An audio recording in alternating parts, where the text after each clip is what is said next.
Right then, another quick video from our garden here in Manchester. A lovely sunny day, Saturday the 8th of April, Easter weekend.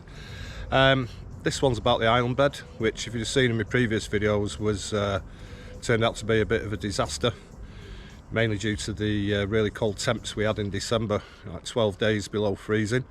Yeah, I've done quite a bit of work on it, and I've made some changes to it as well, because even though it served its purpose to break up the garden a little bit, you know, because we've got borders all around the outside, we wanted something else to break that up a little bit. It was still kind of a bit one-dimensional, if you like, because it was one height, two sleepers high, and it was perfectly square.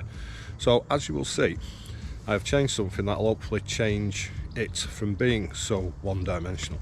But let's take a look at the plants, because I have dug a few things up and I have planted a couple of things as well.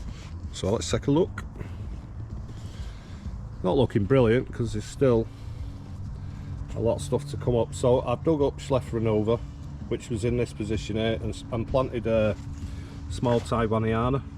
I'll just be keeping an eye on that though, because any late frosts will... Hello Bob!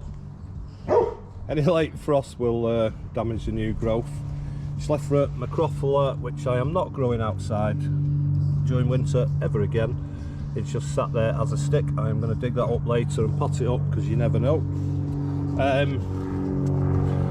Brasseopsis mitis, or mitis. It's not doing very well at all. No shoots. What else have we got?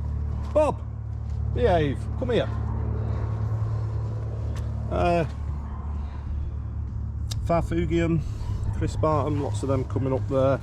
So this is my Tetrapanax from last year. That's gone a bit crap at the top, but it has. Well, I actually dug up quite a few pops out of here already. See another one there. Another small Schlephere planted here. These were only a couple of quid. Yeah, a couple of quid, only 5-7 quid. Little plugs that I bought a few years ago. Farfugium, that's the big one. Japonicum giganteum. And I also planted the Aralia alata that I bought last year from Knobridge Nurseries near Telford. Yeah, that's a variegated one as well.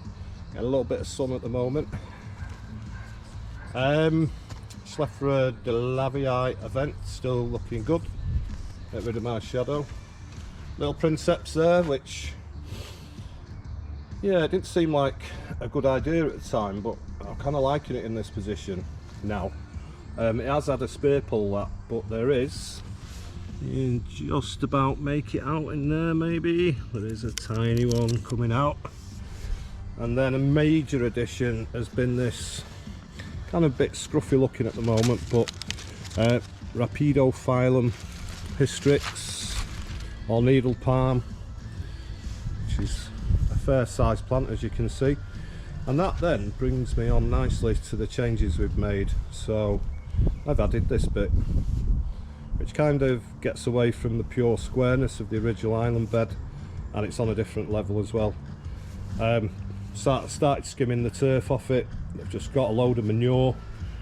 You can see where I've started digging. There is roughly the spot where I'm going to plant Jubea chilensis, because it sticks out into the garden. It'll get sun for a little bit longer than the rest of the island bed, which is getting a lot of sun this time of the year because there's no leaves. Oh, there's the sun. No leaves on the tree that would normally put it into shade.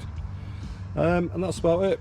A few small Indocalamus tessellatus that I've just recently potted up. Might stick one of them in here as well. Yeah, so next video will hopefully be the finished article. Cheerio.